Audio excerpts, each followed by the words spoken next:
May 19th, 2023, a young man by the name of Virgilio Mendez had rented a room at a Motel 8.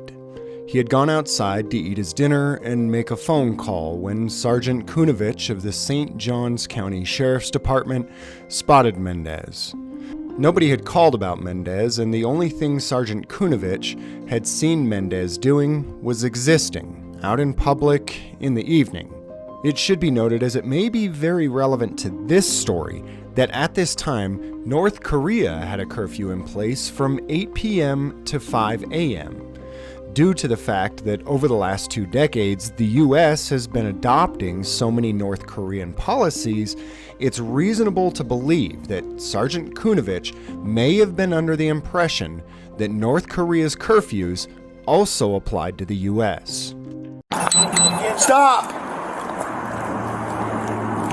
422 St. John's. 1012, single 13 P. Hispanic male, white t-shirt, black shorts, Super 8 3016, 3576, you be 51 with me. Stop. Yeah. Okay. I'm sorry. Under the North Korean policy, anyone leaving their homes after curfew are unconditionally arrested and interrogated at police stations. They aren't sent home until the authorities have confirmed where they're going. If confirmation is impossible, they aren't sent home. Okay, why, when I was driving around... Stop. Eating. Okay, but why did you get up and walk away? Huh? When you saw me, you got up and walked away. Why? Yeah. Why? But you meet me here, I go for drinking. Where are you staying? Huh? Where are you staying? Sleeping? You say, yeah. Here? Yes. Well, why aren't you eating inside? I'm sorry. Yeah. What? I'm sorry. Speak. Okay, I've got something coming. It's undeniably clear that Sergeant Kunovich was under the impression that these North Korean policies did apply in the U.S., and that he should enforce them. Unfortunately, he was mistaken. You see, in the U.S., in order for an officer to be legally and lawfully allowed to stop and detain someone, they must have what we in the free world call reasonable articulable suspicion that a person is committing a crime, has committed a crime, or is about to commit a crime. This is intended to protect innocent people from being harassed and shaken down by government officials such as Kunovich. This puts the burden of proof on the government, meaning the government has to prove that you've committed a crime, rather than you having to prove to your government that you haven't committed a crime. This is one of the most fundamental principles of freedom that separates the U.S. from all those horrible places in the world that you don't want to live in. Unfortunately, either Sergeant Kunovich was never taught the laws of our nation and its founding principles, or even worse, he was taught and chose to willfully and maliciously violate them. Okay, do you have any ID, an identification, license? What? ID, identification. Yeah. In the room? Yeah. Okay, what's your first name? Huh? Your first name? I'm sorry. I'm speaking. Okay, do you have any weapons on you? Huh? You have any weapons on you? No. Well, you know what that is. Turn around, let me look. No. Turn around.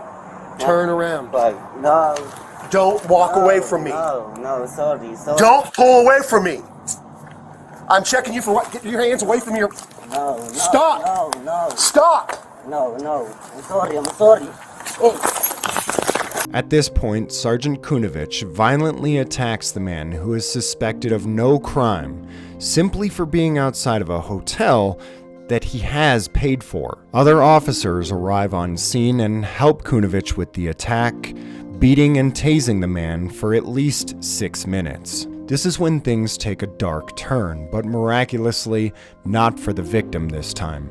After Mendez is roughed up and stuffed into a cop car, Sergeant Kunovich collapses on scene and is later pronounced dead from a heart attack.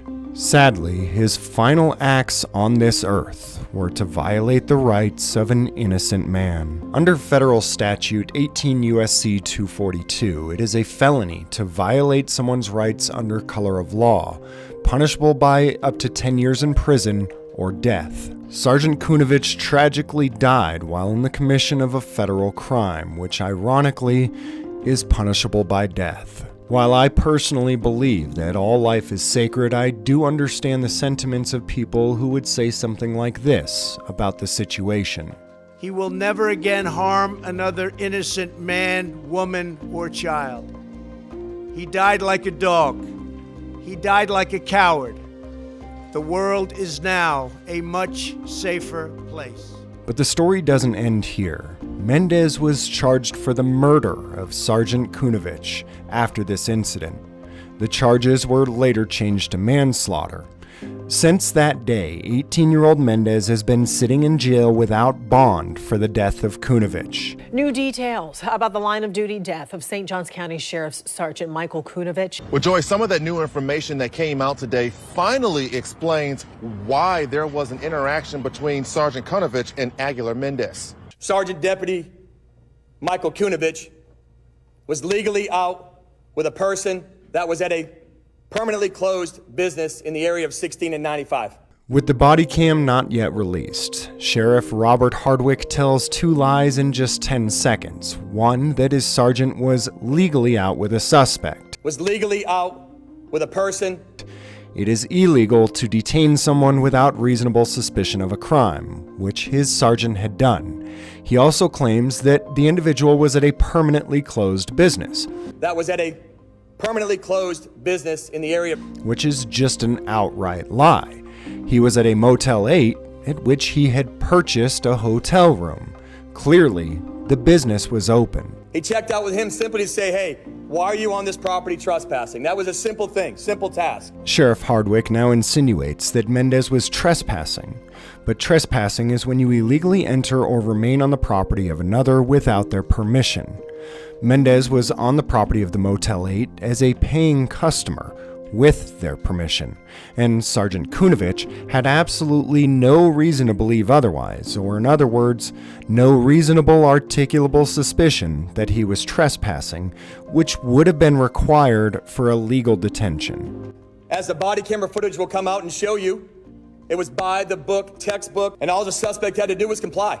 Sergeant Michael Kunovich succumbed basically to some medical issues that actually were induced by the struggle with our subject. It wasn't until just a few days ago, when Mendez's attorneys finally got the body cam footage released, that we all got to see what really happened. I think there's going to be a lot of litigation as to whether there was a reasonable suspicion that he was committing a crime, was about to commit a crime, or had committed a crime. And they would have to establish that Mr. Aguilar Mendez knew or reasonably should have expected that his act would have caused the death. So that's going to be very difficult. But false arrests and malicious prosecutions are almost never about trying to secure an actual conviction. People seem to be under the impression that in order for a court to hold you without bond, there must be some type of actual evidence to establish probable cause.